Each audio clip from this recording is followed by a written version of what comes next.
Hello and welcome to the Escape Podcast, your source for all good things in universe and movies. I'm Josh. And I'm Dave. Join us as we explore the vast reaches of science fiction, fantasy, action-adventure, and beyond. How you doing, Dave? I'm good. How about you? I'm good too. It's been a while. It's been a hot minute. It's been a little more than a minute. It's been a little over a month. Perhaps 2 minutes. It's Yeah. been about a month, yeah. Yeah. I'm now in a house, my first house. We're in it right now. We're in the house. This is why First time. we've been away, because I've moved and I haven't been around, and I know you did an episode by yourself, and then I know you did an episode with the imposter, the Dave imposter, who said he was Dave, but he wasn't really Dave, I don't know what you're talking about. as far as I can tell. Mr. John. Yeah. So, those were entertaining to listen to, Oh, thank you. but it feels good to be back. Oh, it's good And to have you back. I'm glad to have finally settled into my new home, and glad that we're recording in it tonight. Absolutely. So, yes, what do we got on tap tonight? Tonight we're going to talk about Star Wars from 1977, but first, Dave. But first, Dave wanted to talk about... but wait, there's more. Yes, so I am so incredibly excited for Spider-Man. How about you? I am not. Alrighty then. Well, I mean, it's like I said, I think somewhere, I don't know, whatever episode it was, I'm kind of burnt out. On Marvel. Marvel, Like, I'm not or saying- Spider-Man specifically? Or? Marvel's as a whole. I'm not saying their movies are bad per se, but I'm so done with it. I'm just tired of I it. think I remember this. I need a break. Yeah.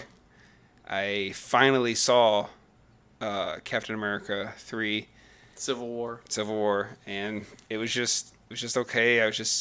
It didn't do anything for me. I'm tired of it. Like, when I saw Captain, his little shield ping-ponging around, hitting all these guys, and then it bounced back to his hand, and that was early in the movie. I'm kind of done.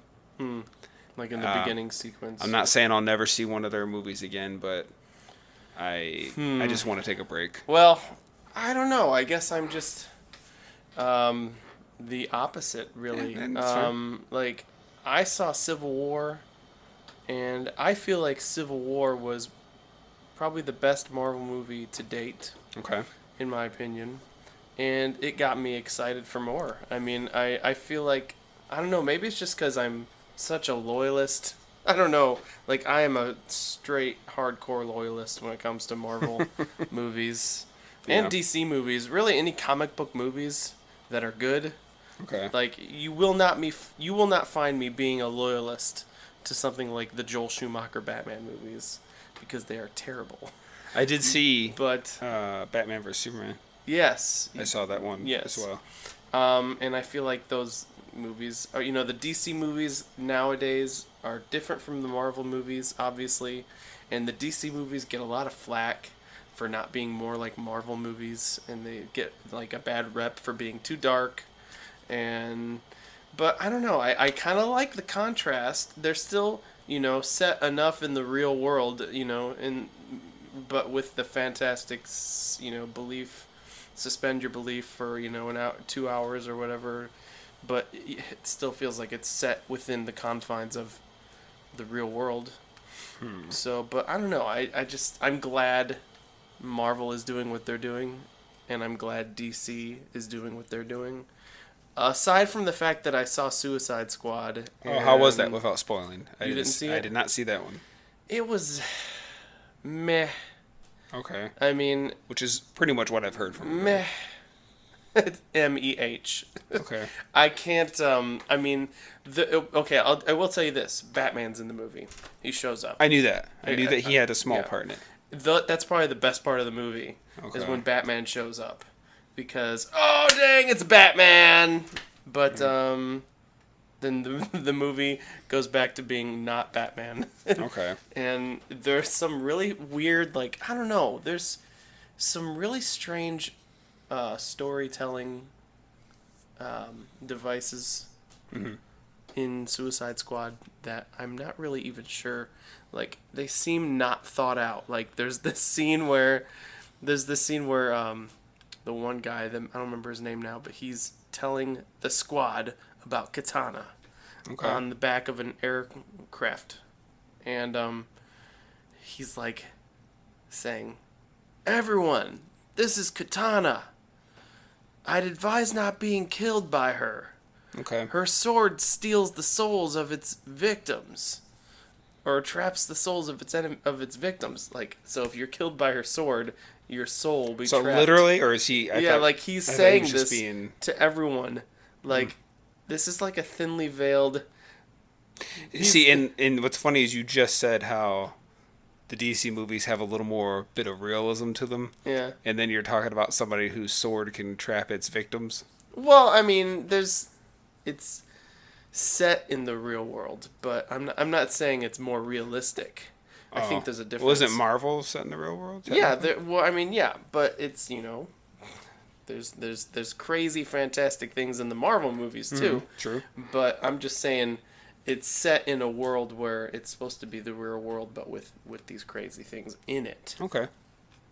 So anyway, the way he was talking about Katana in this particular scene to these people, it just felt more like pandering to the audience who may not know what. Right. It was a way to let people just know too who obvious. she is and what she does. Like it wasn't. It should have been more subtle than that. Okay. Like, okay, so in case there's anyone in the audience who doesn't know what Katana's deal is, it was just like in your face. It was like they might as well looked at the camera and said, okay. "Hey everyone, this is Katana. She's got a sword that traps its victims' souls." Okay, I got you. So it wasn't just. It just, I don't know. I'll still eventually check it out, but I enjoyed no rush. I will say this: I enjoyed this performance of the Joker. Better than Heath's? I don't know if I'd say better. It's different. Right, which It's they had to. They would if they tried to do the oranges. same. Yeah. If they would have done the same thing, they would have been just accused of. I will say some parts Not of trying to this think Joker different. seem a little similar, but I mean, in the way of mannerisms and like the way he carries himself and. Okay. But I mean, I enjoyed it. I really enjoyed it. The Joker. fair enough. The Okay. Joker was the second best part of the movie. I heard he wasn't in it very much. No, he wasn't, because he's Okay. technically not a part of the squad. Right. But anyway, yeah, I enjoyed it. I enjoyed that aspect, but overall, I'd say the movie is meh. Gotcha. I don't think I want to own it. Actually, I know. That's interesting. It is interesting because I've Mr. Brand loyalty over here. I have owned every movie that DC has put out over the last 10 years, including Green Lantern. Ooh. I bought it. That's bad. I know. I sometimes That's real bad. sometimes I look at it like, and it's probably still in the plastic. Like, I'll be like, why did I go out of my way to buy this? Because that's last night's mistake you shouldn't talk about. Well, no, here's the thing, though. I haven't watched the Blu-ray. Okay. I watched it at the theater, and I haven't watched it since. But you bought it. But I bought it. You bought it and didn't open it? And... Right. I don't know. Okay. But I guess it was just like that brand loyalty getting the best of me again. Gotcha. And so, yeah. All right. And didn't you say you also want to talk about... Yes, also. So this relates a little more to Star Wars because it's Rogue One. Okay. Oh my gosh. So you didn't like it? Hated this movie. Yeah. It's terrible. Worse than episode 1. Yeah. I'm just kidding. I No, oh my goodness. Oh my goodness. Rogue One. So good. Yeah? I just, here's the thing I feel about Rogue One. It accomplished with one movie what the prequels tried to accomplish with 3 movies and didn't do as good of a job at accomplishing that goal in 3 movies as Rogue One did in 1 movie. Like, I mean, I think I agree that it was better than the prequels. yes, I'll agree with that. Yeah, and like episode 3, I think was probably the best prequel.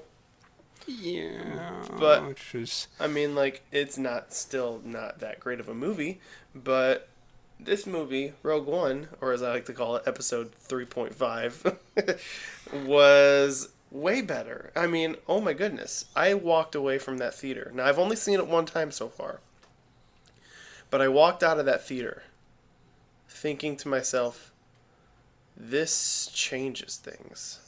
I will never watch Episode 4, A New Hope, the same way ever again. It sets it up brilliantly. You could splice these two movies together into one long movie where there's no end credits at the end of Rogue One or no intro scroll and crawl in the beginning of A New Hope, and just make it into one seamless movie, and it would fit perfectly. I have to slightly sidestep. You said this changes things forever. Isn't that from a movie in itself? I didn't know if you forever. Would catch what is that? It's from Is that Iron Man 3? No, I think I'm pretty sure it's Heath Ledger's Joker to Batman. Okay, he was talking about the way you was said talking it, to Batman, and he was like, "You change changed things forever." Okay, something like that. Anyway, continue. In I'm the sorry. Dark Knight. Okay. So anyway, yeah, I walked out of that theater after seeing Rogue One, and I was like, "This changes things." That was what I said out loud. Forever. Well, yeah, I mean. All right. Anything you didn't like about it? There's nothing about this movie I didn't like. Right. I mean, there's so much I did like. I can't even think if I tried to come up with something that I didn't like. I mean, it was great to see Tarkin again, even though it wasn't actually the actor. But what did you think about that?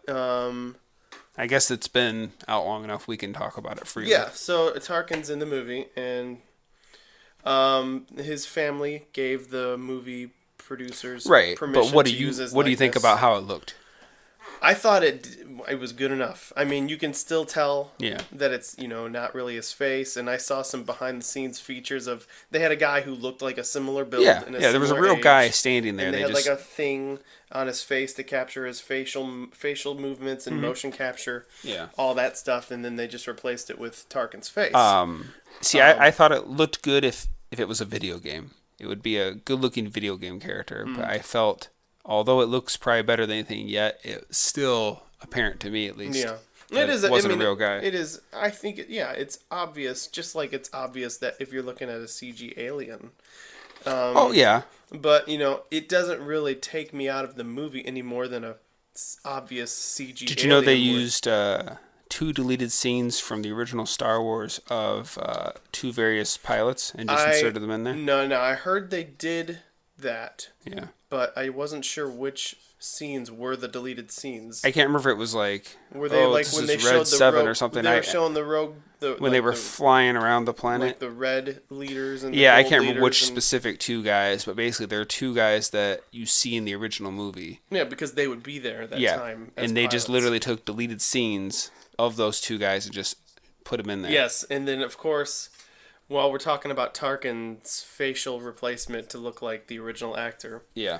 They did the same thing, obviously, with Princess Leia, which, as far as I know, Carrie Fisher gave permission to do. Oh, well, yeah. Before she passed away. And I just saw a thing today that they said that she got to see it. Did she? Before she... And what did they say she thought of it? I don't know. I haven't seen that. I'll have to look that up. I can show you later. To see if I'd love to know what she thought of that, but because it just, she must have seen it very soon before her passing. She must have seen it. Well, soon just because it was time. Released when it was, I'm sure she got to see stuff before it was released. Right. Okay. So, I really feel like this movie had, and I think I lost my train of thought. Sorry. Okay. There are some aspects of the prequels that you find in this movie. Like, for instance, Bail Organa being played by Jimmy Smits. Oh, yeah.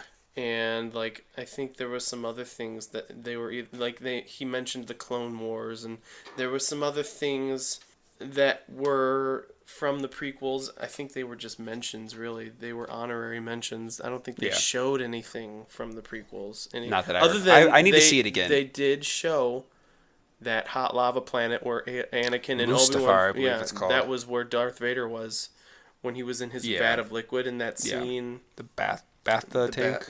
And he was or on something that, like that. He was on that planet. So there's a whole planet there. Right. I mean, from they're the somewhat prequels. acknowledging the prequels, So, even though. but here's the thing. My point is this: they have elements of the prequels Mm-hmm. and tons of elements from the original trilogy Yeah. in the original movie, all woven together into one movie, perfectly. I just think this movie is a perfect Star Wars movie. Okay. Episode 5, Empire Strikes Back, still my favorite Star Wars movie. Mm-hmm. And then I would say Rogue One. So you like it better than Force Awakens? Slightly. You know what? Here's That's fine. Yeah. I don't know if I would say better than Force Awakens, because like they're two different kind of like, because one is so, I mean, it's just hard. I don't know. I mean, okay, I guess I like Force Awakens and Rogue One about the same. Okay. So episode 5, Empire Strikes Back, and then Rogue One and episode 7 are like on par with each other, right below at the number 2 slot. Okay. And then, yeah, I guess episode 6 and maybe episode 4, and then the prequels in whatever order, because I'm not really big. The prequels, I'd probably rank them in 3, 2, 1. But so, yeah. Yeah, I guess I can agree with that. So If I had I'm a to. big fan of how this movie Rogue One set up episode 4, Okay. which is the movie we're talking about today, episode 4, A New Hope. Or as I like to call it, Star Wars. From 1977. Yes. All right. So Star Wars was directed by George Lucas. It holds a 93% on Rotten Tomatoes. It stars Harrison Ford, Mark Hamill, Carrie Fisher. Those are the mains. And I have some trivia I'd like to go over, if I may. Yes. All right. So Flash Gordon, Buck Rogers, The Hidden Fortress, and Dune were all inspiration for this movie. The original title was just Star Wars. No Episode 4, nor A New Hope. The extra title was not added until 1981. 20th Century Fox wanted the Episode 4 removed so as to not confuse the audience. This is the only Star Wars where Darth Vader's Imperial March is not played, because obviously it wasn't written yet. George stole the opening crawl idea from both Flash Gordon and Buck Rogers. Both used it first. Carrie Fisher and Peter Cushing, that's Grand Moff Tarkin, apparently they got along so well that she found it difficult to dislike his character for the scenes. I thought that was rather interesting. And it's also interesting that those two appear together in Rogue One. Yes. According to Mark Hamill, the studio executives were unhappy that Chewbacca had no clothes and wanted the costume redesigned to have shorts. I thought that was kind of funny. Ew. Yeah. Stunt doubles were not used for the scene where Luke and Leia swing across the Chasm. yeah. The Death Star Apparently they chasm. did that themselves in one shoot. Obi-Wan never says, "May the Force be with you." No. He says a close variation, but never actually says it. He says, "The Force will be with you." Yes. Always. However, the line was spoken by Han Solo to Luke and General Dudana. How do you say that? The white-haired, white-beard dude. Sure. Yeah, I know who you're talking about. Okay. I think he appeared in Rogue One as well, being portrayed by a different actor Maybe. in a smaller capacity. Peter Cushing found the boots for the costume extremely uncomfortable, so he only wears them, I guess, in a few scenes, but most scenes you'll see he's hidden behind a desk or a table, or he's from the waist up, and apparently he wore slippers because they were a few sizes too small or something like that. George came up with the idea for the name R2-D2 from American Graffiti when one of the sound crew wanted George to retrieve reel 2 of the second dialogue track in post-production. This came out as the R2-D2. Anyway. Real 2 dialogue too. Yes. Princess Leia and Obi-Wan never actually meet in this film. The closest they get to each other is when Darth and Obi-Wan are fighting, and she kind of sees him real quick, but she never actually meets him. Right before he's killed. Yeah. Dennis Lawson, or Wedge Antilles, is actually the uncle of Ewan McGregor. Interesting. Yeah. Alec Guinness is said to have not enjoyed his time making this movie. He hated the dialogue and was displeased with being remembered best for this movie. He apparently would not answer fan mail for this movie. He wouldn't, if people met him, he wouldn't do autographs or take pictures. Which is interesting because he appeared in both sequels. Yeah. Too. Oh, and they had to beg him, I guess. George Lucas did not originally intend to have Anthony Daniels do the voice for C-3PO. He wanted more of a used car salesman type vibe, but he eventually changed his mind on that. Interesting. Yes. Han Solo was originally intended to be a green-skinned alien with gills. I've heard that one before. The line, "I got a bad feeling about this," obviously is spoken first because it's the first movie, but it becomes a staple used in every movie. Yep. The TIE of TIE fighters actually stands for twin ion engines. I never knew that. Or if I did, I forgot. Luke's line, "I can't see a thing in this helmet," was apparently a mistake. He didn't realize that the camera was still rolling. I guess he thought it had stopped.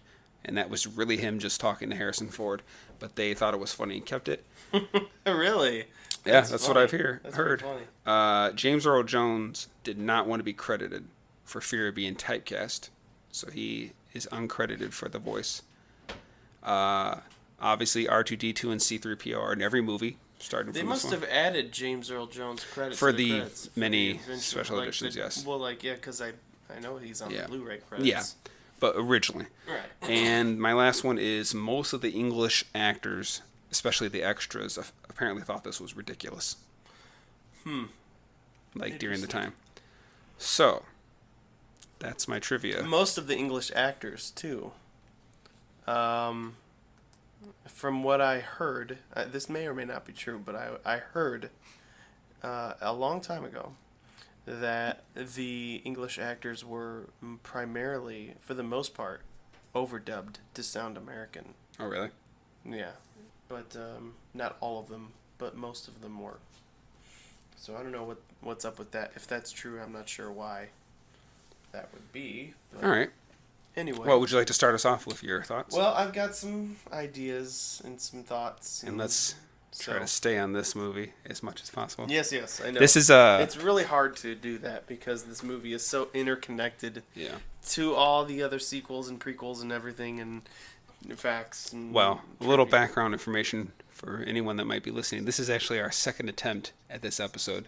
We've actually done Star Wars before, and aside from a lot of technical issues we had to scrap it. We scrapped it. I still have it, but it will never be released. No. And we had a really hard time, I think you especially, staying on just this movie. Yeah. So, start us off. First, I want to talk about Superman and then Blade Runner. Okay. And I'm just kidding. Oh, I thought you were serious. I thought you were going to somehow relate it. I was waiting for the connection. Okay. No, I'm All right, just go ahead. joking. So anyway, so when this movie was, a few months prior to its release, there was a ton of hype about this movie. Okay. People were it was like, you're gonna be amazed at the new like special effect techniques that they have for this movie, and so everyone bought up tickets like craziness, like sold out shows weeks in advance. I know you told me your dad had to. And so my dad had to buy his tickets a month in advance just to which ensure must have been unheard of at that time. He got them because he bought two, one for him and one for my mom. Okay. And what'd she think of it? She went along with it. My dad had to drag her to every Star Wars movie release that was ever. I mean, because she was just not a fan. No, I understand. Yeah. But she went along with it, and she Dad wanted her to go with him, so she would, but she wasn't a fan. Right. So that was always kind of funny to me, and so it was a big deal. Okay. I'm assuming he liked it a lot? Oh, my dad's a huge fan. Yeah. And my brothers all know it because for Christmas this year, my brother Daniel got my dad for Christmas a hovering drone Death Star that came with a hovering drone X-Wing fighter. Oh. And they shoot each other. Oh. And, well, the Death Star hovers on its own, but you have a remote control that controls the X-Wing. Wow. And it shoots, you can shoot the lasers at the Death Star, and then it makes the Death Star drop. Wow. But you got to avoid the lasers being automatically shot at you, because if it hits your X-Wing, then the X-Wing falls out of the air to the ground. Huh. It's a pretty cool little thing. So, I I was thinking how it's kind of funny. There are a lot of different things in this movie that I keep That's okay. That's okay. I keep losing. I was my just train of like, I thought. was holding my breath. I was like, Okay, you talk for a minute. I gotta gather my thoughts here. all right. So I want to talk a little bit about the. Wow, I just blanked out. Hold on, I'll get it. It must be something in the air Yeah, it must in my be. new house. Don't worry, I cut this all out. So, George claims, he who shall not be named claims that he wrote this all in one. This was already I've heard pre-planned that out. from like multiple people. I don't believe that at all, because things that he does in this movie totally contradicts what they do in later movies. For instance, how about Leia kisses Luke? Yeah, I mean, And in fact, if you look at the original cover for this movie, he's like shown with like a very open jacket with that painting, and he's like really beefy, and then like she's like all curvy. He's holding up the lightsaber, and she's like all curvy. Showing, And she's that like, I think leg. I think she's even got like her hand in yours. Like, I want to say, Oh my goodness. yeah. So this was not thought out, and there's many other things I could go over. Yeah. That this was not thought out, but yeah. Anyway, I've heard that. Okay, so this is what I've heard as far as George Lucas writing the story for these movies. He wrote out the sequel stories in basic form and the prequel stories in basic form after the success of the first movie. Wow. And he's still contradicting himself a lot then. Well, as far as Luke and Leia being brother and sister, spoiler alert, that was also something that was one story element that they didn't even decide on until Return of the Jedi. I could believe that, yeah. Because obviously they kiss in Empire Strikes Back. She kisses him a few times. Yeah, as well as the one quick moves. kiss before they swing across the chasm. chasm. There's that as well. In this movie. And so she kisses him at least twice in Empire. Yeah, I believe he does it twice. She does it twice. But as far as the rest of the movie's stories go, I've heard multiple accounts of George writing them all in like 1 month. I don't buy it. Like after, like right around when they started ramping up pre-production for episode 5. I don't agree. So have you heard the fan theory I don't know. that Boba Fett killed Luke's aunt and uncle? I've never heard that. Yeah, it's the people that claim this. It's because again, not to jump too much, but it does pertain to this movie, that Boba Fett had a reputation for disintegrations, which technically, if you disintegrate someone, isn't it like they're just powder? I'm assuming, like, right. Anyway, well, his aunt and uncle were basically burned alive, and some people think that. By the way, that's my chair that's okay. squeaking in the background. Yeah, you'll hear it a lot every now and then. I'm trying to reduce it. Okay, that basically Vader hired him to find the droids, that he found out that the Jawas got the droids, that they sold it to his aunt and uncle. He went there, they didn't find it, he killed them. That's the theory. I mean, it's obviously... it wasn't written that way, but people try to find little things to make it connect. But anyway. Well, then that would kind of, if that were true, that would kind of explain how in episode 5, when Darth Vader points out his finger to him and he says, "No disintegration." Right, exactly. I don't think it was like, it wasn't really written that way, but it's just kind of interesting. So I want to talk a little bit about Jabba. Yeah. Who? So Jabba the Hutt. Oh, okay. I thought you were joking.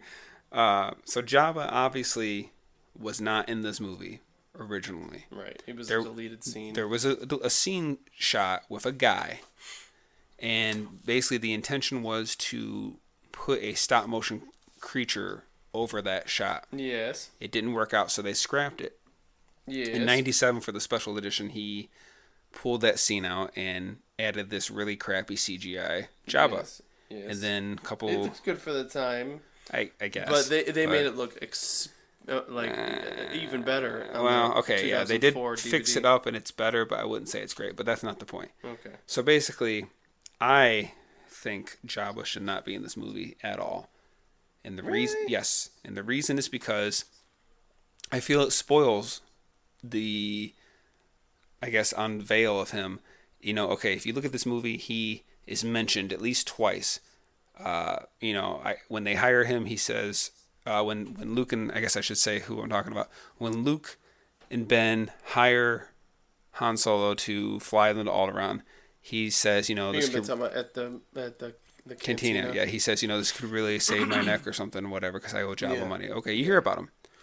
Then a little bit later, Greedo comes, and he talks about Jabba. Again, you hear about him. Toward the end of the movie, he talks about, oh, you're just going to take your money and leave, and he's like, I got a lot of debts to pay off. So that's pertaining to Jabba. Okay, Empire Strikes Back. He's about to leave them, the rebels, because he has to pay him back. When he's frozen in carbonite, or about to be, they say, yeah, you're going to be taken to Jabba. You keep hearing about him, but you don't see him. And then finally, you get to it and you see him.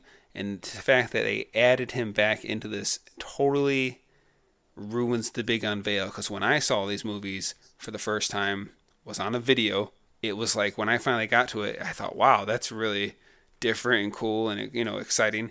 And I feel like for first timers, when the kids that are coming up to see this, to see him already in such a crappy way, it kind of really ruins the big mystery and surprise. And I feel he should not be added to this movie. Now, here's something kind of humorous. Have you seen the original Jabba the Hutt scene? Have you watched Yeah, it? And yeah, have it's you heard deleted him scene. talk? Yeah, it's a Scottish guy. Because it sounds Right, yeah, it's a Scottish actor. Like, I But- laugh. I just want to play a little bit of a clip Okay. of it so you get to hear it.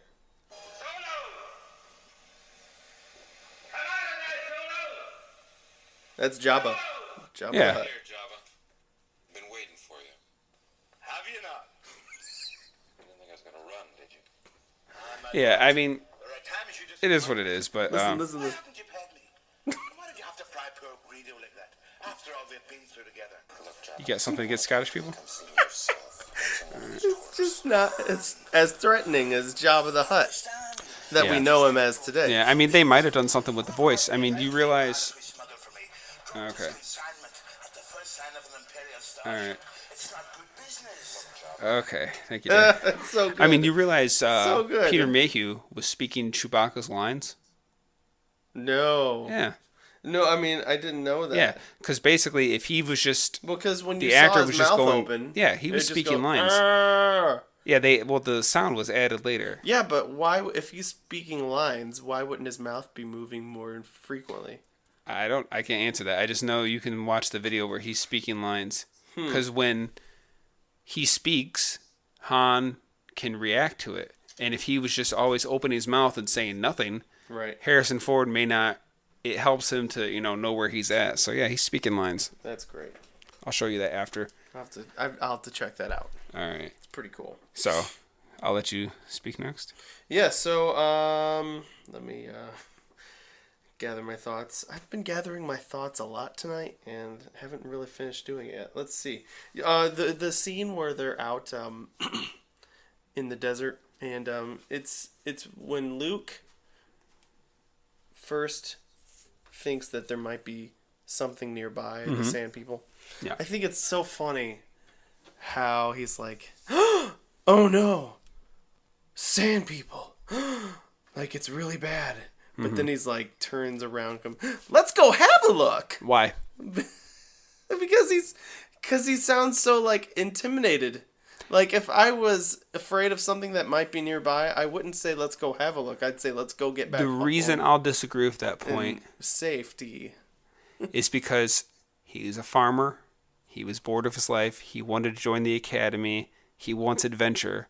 So I see it as I don't want to play it safe. I want something exciting. So yeah, he wants to take a look. That's how I see it. I guess I see that logic.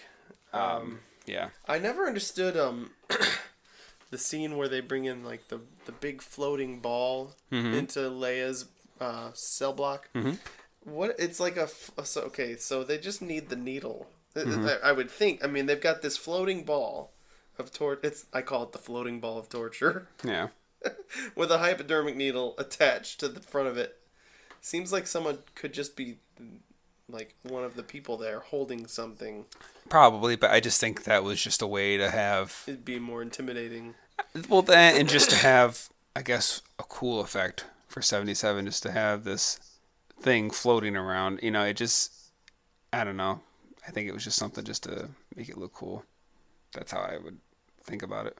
Okay, so there's a scene in Star Wars where I think it's the scene where they're in Luke's garage and Obi-Wan's giving him the lightsaber for the first time. I think that's Obi-Wan's house. I thought it was Luke's. No, because he even says, I can't go with you. I'm in enough trouble as it is. I got to get back home. So clearly he's not home. He's at Obi-Wan's house. But anyway, that's not the point. Brain fart. No anyway, worries. So they're in that room, and there is this looping sound effect in the background. Okay. And it's just going over and over and over again, and it's just background noise. But I recognized it right away, and this is the exact same sound effect as the food replicators from the original series of Star Trek. Okay. And I have it right here. Listen to it. This is what you hear.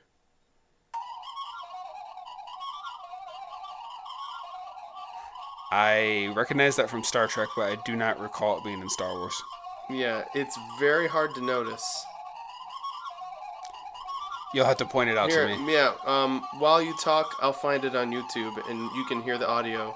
Well, we can wait till the end and do that. So but that is the sound of the food replicator system. Why would he use a Star Trek sound effect? I don't even know why, but I noticed it right away, and I was like, oh my goodness.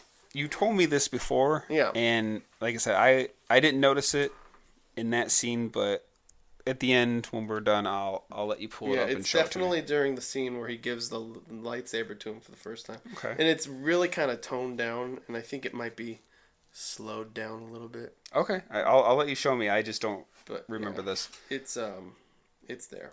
So, did you ever notice the approach to Yavin, the overkill? I did. Like, they show like 3 or 4 passes of like at least 9. Here's a planet. Here's the planet again. And here's a different angle ridiculous. On the same approach. Yeah, they show the ship in coming. Case you didn't forget, they're still coming to the planet. And the planet's really small. Then they get closer, and the planet's bigger. Then they get closer. Then they show them coming through the atmosphere. Then they're flying across the trees. Then you see the guy with his little radar gun, and then it's just like 9 different takes to show them getting to this one. By the way, it's I overkill. Freaking loved how they had the radar gun guy in Rogue One. That was so cool. Like they had him in there checking everyone's. That's cool because it was on Yavin. Speed, making sure no one's going over the speed limit. That's what I took it as. So let's talk about some of the changes to this movie. Yes. There's a lot. There's quite... Most of them I am not for, but there are a few. The one I don't mind is when you get to pull back and see Mos Eisley look more like a larger city. It's supposed to be a spaceport. And if you watch I watched the original cut on video not too long ago, like a week or 2 ago, and it doesn't give you that sense now. I don't like all the crazy dinosaurs and big goofy little stuff. The guy falls off his little horse thing and he's swinging around, and like that's kind of silly. But and robots like walking across the scene that were never there. Yeah, I mean, I think they were trying to flex their muscles for the changes. But I don't think that was needed. No. Or when the stormtroopers are riding those lizard things, which makes in the desert. Yeah, which makes no sense because think about it. Okay, let's just say that's equivalent of that planet's horse. Yeah. So what they do, they went to town, either rented horses essentially, or just took the animals all the way back to the crash site. And then rode them around like I don't know. It just seems stupid.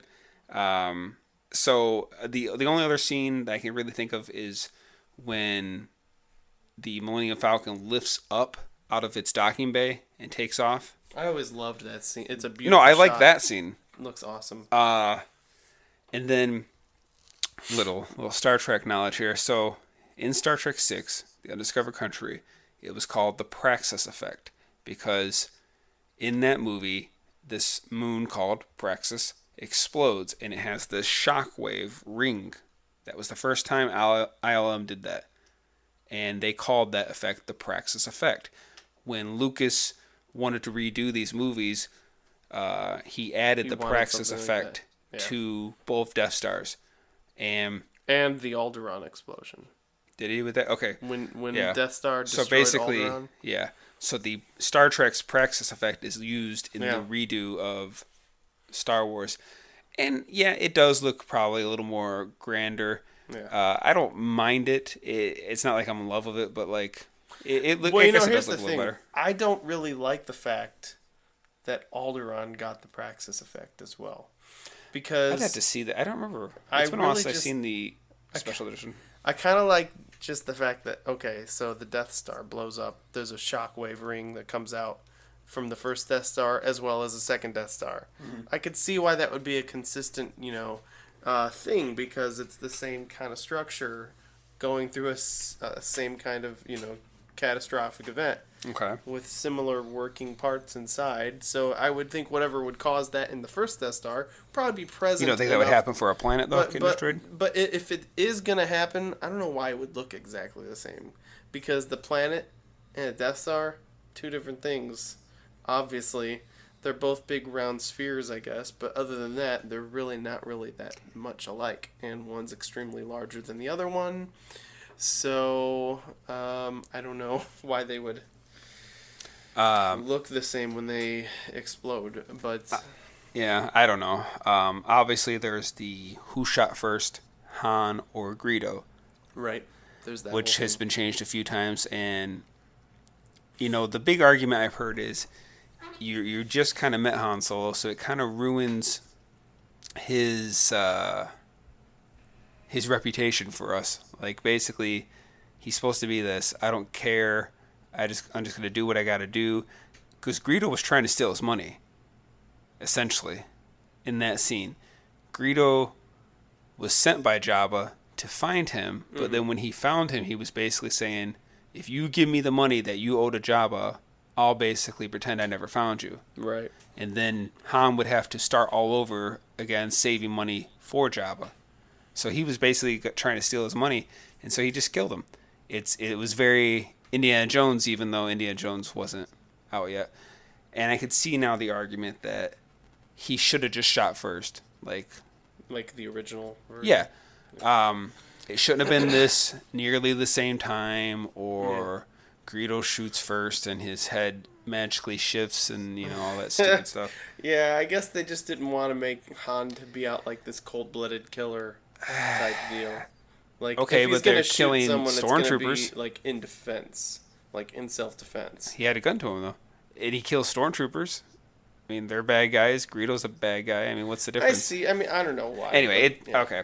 So I did find the clip if you want me to show you. Okay, hold on. I'm where- going to... Okay, so I just listened to the sound clip Dave wanted me to see.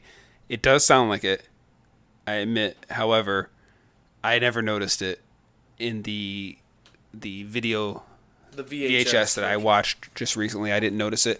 So I will put a link to that on the Facebook thing and let you guys decide. Awesome. Okay.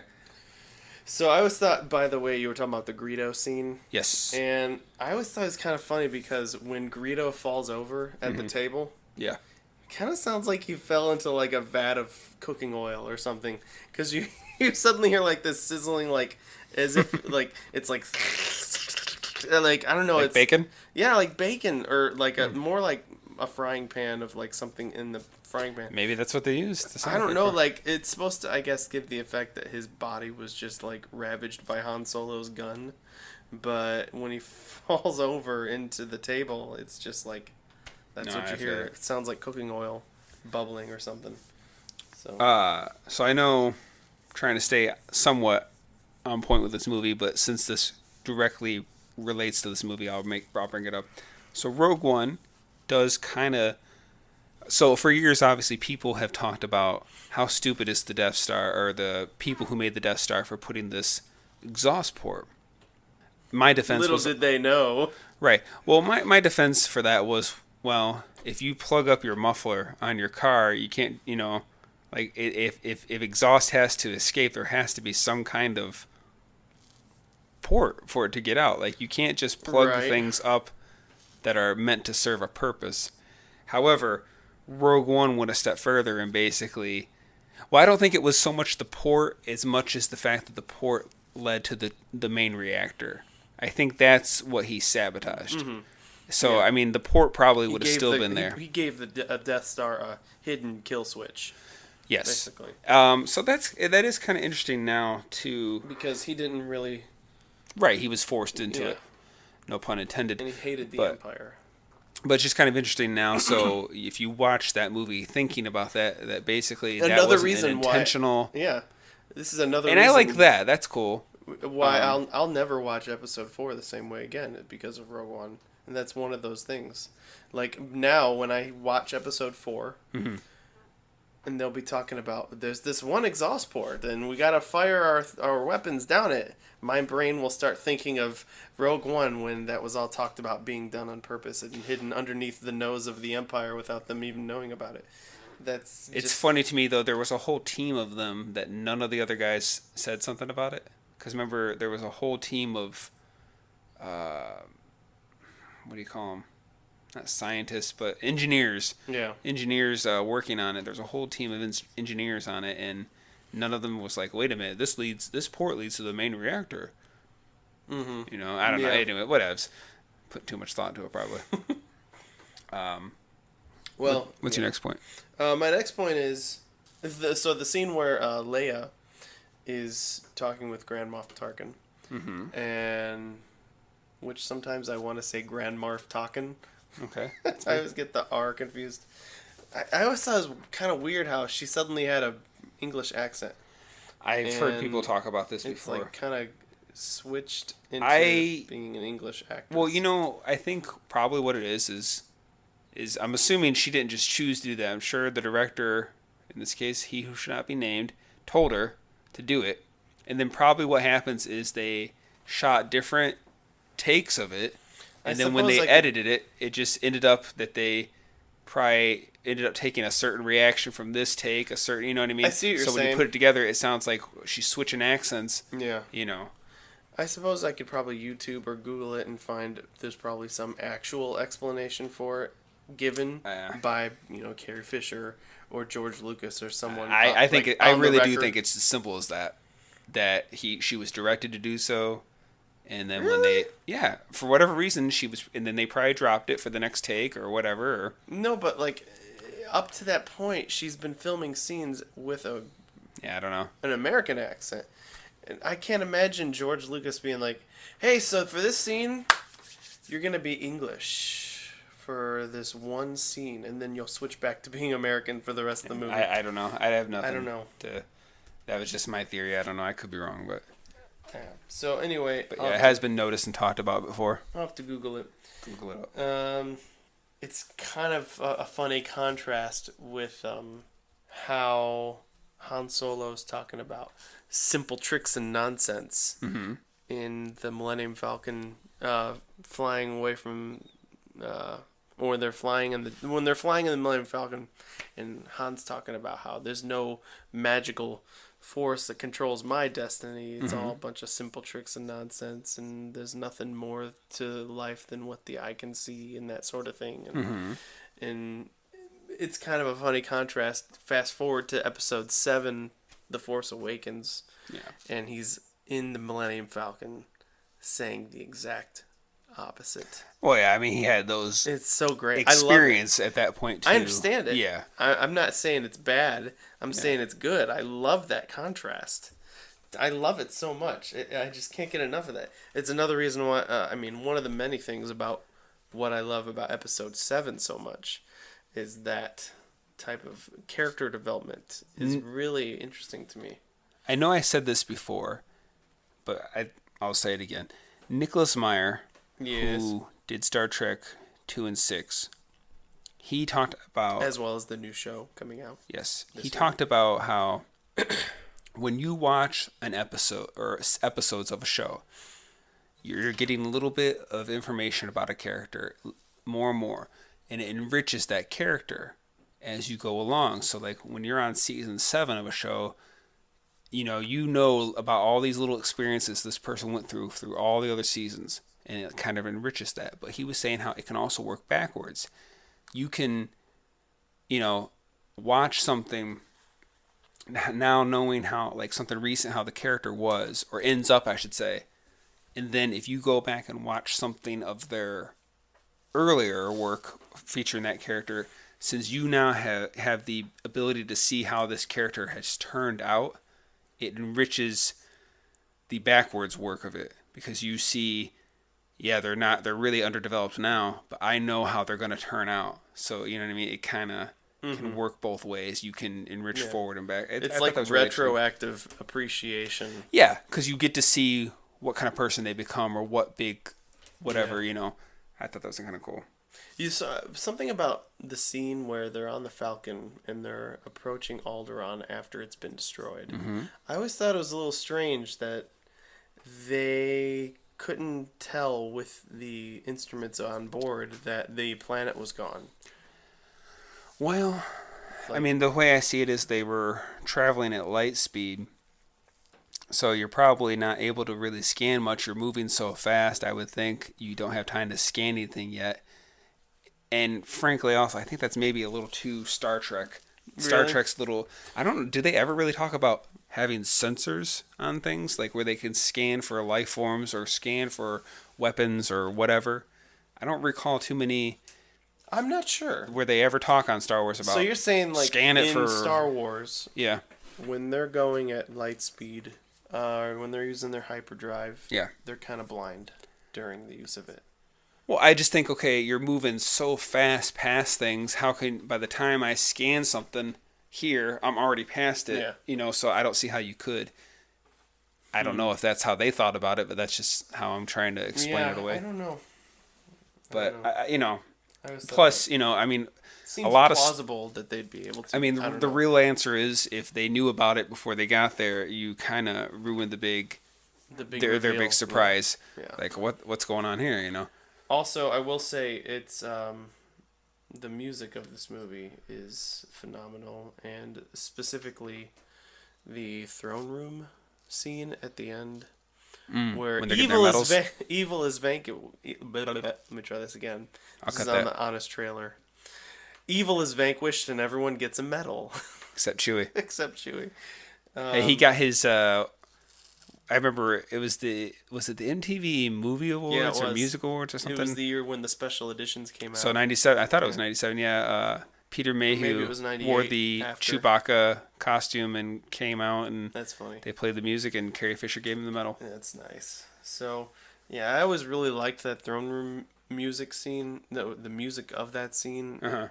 and so much so that my wife and I, when we got married, almost used that throne room music scene to go down the aisle to. Really? After we kissed, and then to leave. Okay. to leave after being married. I thought you were gonna say you were gonna use it, like how when they introduced the bride and groom. Yeah, no, it first would have time in been the like hall. I thought after we were introduced as Mr. and Mrs., whatever, and then that would have been when the music from the throne room scene Yeah. Okay. would have been. What made you change your mind? I changed. Really? I changed that decision. Miranda actually regrets that we did that. That we changed. What did you use?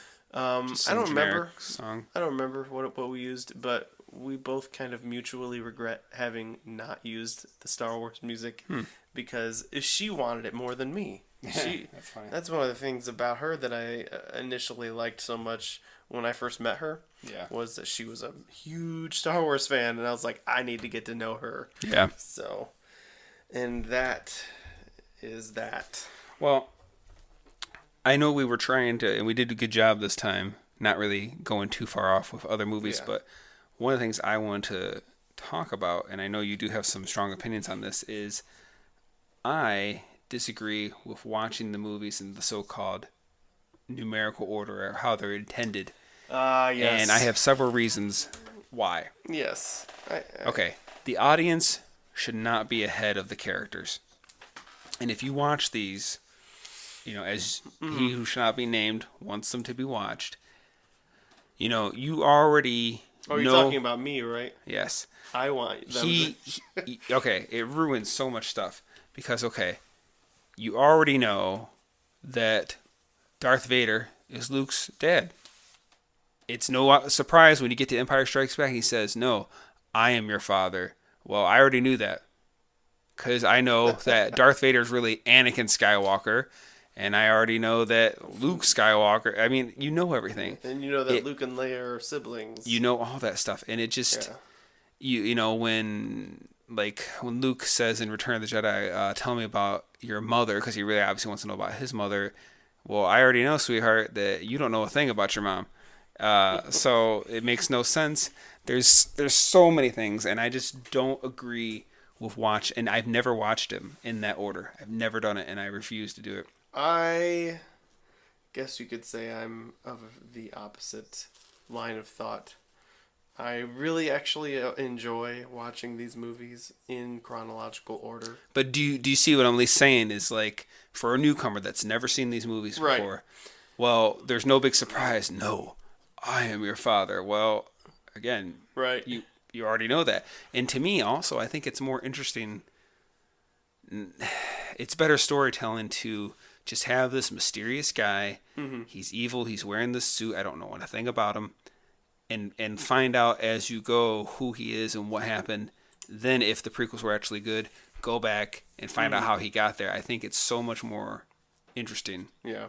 Even I see what you're saying. I do. I've had friends over to my house before who have never seen Star Wars. Yeah. And so we'll commit to watching all of them in a month. And you had them start with the first one? Over a period of 2 months. Yeah. And we'll go through the prequels first, and we'll do it in chronological See, prequels order. are optional.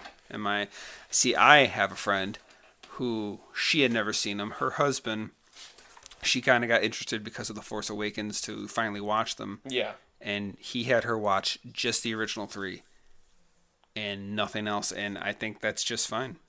Yeah, I think taking that approach with someone is, it's effective. It works. Is it the best? I wouldn't I say... disagree. I don't think it's the best. I wouldn't say that one way is better than another. I think that it's just two different ways to experience the same thing. Sitting in the front seat of a car is not better than sitting in the back seat of a car. So you still get to the same destination. I guess, but again, because of the fact that you already know the big reveals before the character does, I see what you're saying. I don't know. I messed get up what I was saying. So, yeah, I get 100%. I understand what you're saying. Well, thank you. Case closed. I'm right. Ha! I really think the movies are more enjoyable in chronological order. Yeah, I respect your opinion, but I do disagree. I just think it downs it. Agree to disagree. It washes it out. It waters it down. I just don't think it adds anything to it. And that's, I think, what the problem with the prequels is. Not only are they bad movies on their own right, but they kind of ruin the good movies of the franchise. Which, especially if someone watches them in order. My wife's sister has recently got really into Star Wars, and she's all talking about watching the prequels. I said, no, don't do that. And I was trying to explain to her how it ruins things. It tells you stuff you shouldn't know now, and then it's stupid. But that's just me. I see what you're saying. We will agree to disagree. Yes, we will. Which is fine. I will say that adding in things like for instance, Rogue One, loved it so much that it made me come home the next day. I think I watched episode 4. Okay. And then I watched episode 5. And then we watched episode 6. So you mean episode 1, 2, and 3? Well, no. Because of the first 3, because Right. 77, Yeah. and then what? 80, and then 83. So episode 77, episode 80, and episode 83. No, just episode 1, 2, and 3 because they're the original 3. Yeah. I like to mess with you on that. Yeah. Oh, and I will say this. So you are obviously represent one kind of fan, Okay. and I represent the other kind of fan. So the right and the wrong. That is Teasing. yes. That's Okay. I'm sorry. Continue.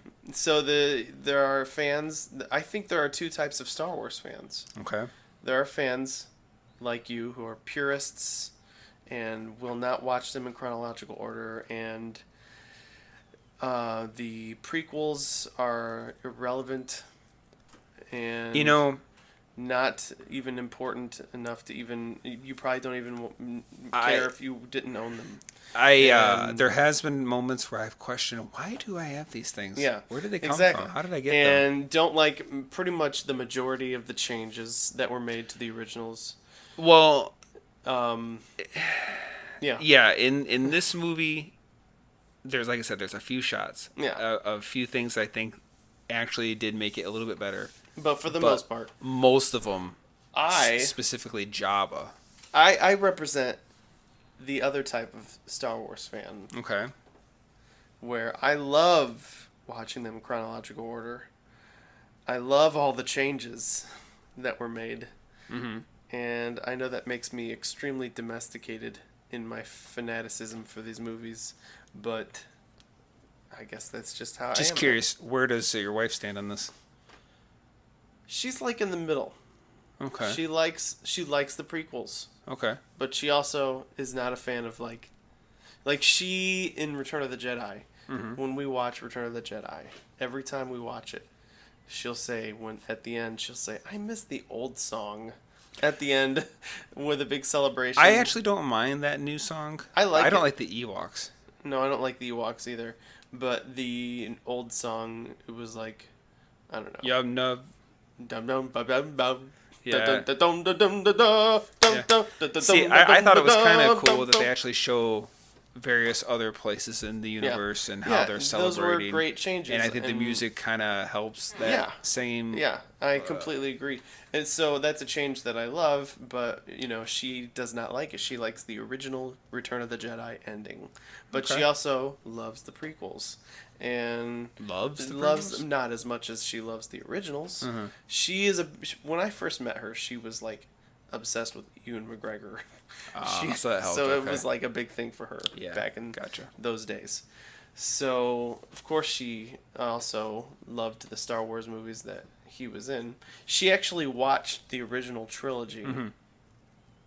I think it was throughout the 80s and 90s when they were still fairly new because her mother was into it. Yeah. Her mother got her into it. And so when she heard about Ewan McGregor coming on board as a young Obi-Wan Kenobi, she was excited, and understandably so. So anyway, she's kind of like in the middle between those two typical Star Wars fans. You're at one end of the spectrum. I'm at the other end. What I was going to say is, I think when these movies first came out, I was excited to see them, the prequels, but it's like one of those things, the more you think about, the more you realize that wasn't as cool or great or exciting as you thought it was. Right. I think You're for me, referring to the hype. I mean, I guess I just feel like, because I remember us going to see Attack of the Clones twice. Yeah, me too. And because I don't think I saw The Phantom Menace in theater, actually. I did. I saw it when you had it on video. Yeah. But Whoops. that's okay. Sorry about that. That's all right. But Yeah. I just think over time I've looked at them and just realized how I just don't feel they fit very well with the franchise. But So yeah, that's. How would you? So getting back on this movie, how would you grade it? Like a letter grade. I'm gonna say B-. Okay, so I know all this is not going to be a aside. popular thing, but I'm going to say a C is being generous Yeah. for me because I would no. it's kind of hard to watch now. For It me. is hard to It's watch. a little slow I and a little dull. I gotta tell you this though. Okay. The day before I watched Rogue One, I would have given it a Z, but I feel like Rogue One Made has you more now appreciate made it. me enjoy Episode Okay. 4 more than I did before I saw Rogue One. Yeah. So now I would actually grade the movie a better grade Okay. because of the whole Rogue One setup. I really feel like, man, it just makes Episode 4 a better movie to me. Like, I mean, I can definitely see for at the time what this movie did, why it was so popular. Yeah. You know, they did this thing, like just the whole used future where, you know, typically in science fiction, everything was very shiny and clean. Mm-hmm. And this had this look of a real world, Yeah. you know, what they call it, lived in used Yeah. future or whatever. And that was pretty cool. You know, that made it seem, Aged. yeah. And I like that. It's kind of one of the first to do that, you know. Oh, and I gotta mention, by the way, speaking of Rogue One, before we close out this episode of our podcast, there was the scene where they're in the conference room, I guess you would call it, on the Death Star, and you got the one guy, and he's like, your sad devotion to that ancient religion hasn't helped you conjure up the stolen data or whatever. You know that whole scene? Mm-hmm. So, there is... I didn't notice. I never noticed this, but after seeing Rogue One, I learned this. There's an empty chair at that table, Yeah. and it's kind of sticking out like a sore thumb. But I never really paid much attention to it, or if I noticed it, I didn't really think much of it. Mm-hmm. But now people are saying that they used that as a way to kind of say, like in Rogue One at the end, when that director something, I don't remember his name, director Krennic. Rogue One's? Yeah, director Krennic or something like that. That was Oh, I thought you that meant the was movie's director. The bad guy's name. Yeah. He died. That was his chair. It was his chair. Like, had he not died, he would have been the guy sitting in that chair. Okay. Like, that chair was empty, and it was like right at the front with everyone else, all the other leaders. Yeah. So anyway, that I thought was great. A great little Easter egg, I guess you could call it. Did you know that Grand Moff Tarkin is technically in Revenge of the Sith? Yes. I never knew this until fairly recently. I noticed that they it had an in- actor. yeah. Yeah. Never noticed it. You never noticed it? I was Nope. like, oh my Not gosh. until I saw something that pointed it out. I remember when I was going, like, when episode 3 came out, Yeah. and like all the hype was getting prepped on like TV and on the internet and stuff, and I was on message boards a lot back then, and they were saying, oh, we got a special guest cameo, behind the scene photo that leaked, and it was a picture of like this guy wearing prosthetics to make him look like Tarkin, and I was like, for Revenge of wow. the Sith? Yeah, for Revenge of Okay. the, and they show him just real quick from a distance. So Yeah. And he's got no dialogue, and he's just there for like 3 seconds. Yeah. So I think it worked. But have you ever seen the close up photo of that actor in the prosthetics? No. It's terrible. Like, it's one of the weirdest things you'll ever look at. Well, if you actually see the guy who did the acting for Rogue One, for Grand Moff Tarkin, he even kind of looks like him before they even did anything That was with him. one of the things they did to make sure that... And he did the voice too. That's actually his voice Yes, doing his lines. That I knew. They did such a good job with Tarkin in Rogue One. Like I And said, I think Leia also. Leia. I remember thinking Leia looked less real, Yeah. personally. But I am willing. I want to watch it again. I've only seen it the one time. I want to see it again too, dang it. Well, let's go together. I tried to get you to go with me. I'm trying to but get my no. friend. I have a friend, his name is David as well. And he has not seen Rogue One yet. Oh, so you got Dave. So I'm trying to make sure he goes too. So this is a picture. It looks so weird. Like, looks like Grand Moff Tarkin, what he would look like if he got like attacked by bees and he was allergic to bees Well, or something. yeah. I mean, but the way they didn't do a close up of him, Right. I don't think it was that bad. Right. So anyway, that is that Okay. for Star Wars. Star Wars, Star Wars, Star Wars, Thank you. Star Wars, Yes. Star Wars, Star Wars. All right. Thank you for tuning in. Yes. You can catch us next week. In the meantime, you can email us any questions, comments, criticisms at escapepodcast16@gmail.com. We're also on Facebook. Is that how you do it, John? Wow, Dave, whatever your name is. Ah. You, that guy. Is it facebook.com/escapepodcast? Yep. That's it. Okay. Facebook.com/escapepodcast16. Okay, and we are also in iTunes and on Podomatic. It is true. Yes. These things That's where you are can get all us. true. So please like us, review us, whatever you people do. Like us, subscribe to us, share Tell somebody. us on the Facebook, on the Instagram, I don't have on one the of those. Twitters, I don't have those either. on the Unless YouTube, there's something. on What? MySpace, on Reverb Nation. Are these on real things? The Reverb Vine. Nation?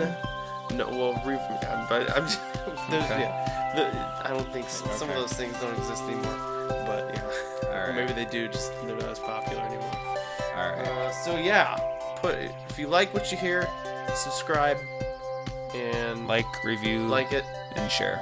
Leave a review and please share it. With And if you have others. something you'd like us to talk about, by all means, give us a suggestion. yes, That'd be great. send us a message on our Facebook page if you feel so inclined, or email us. All right. Have a good day. Peace.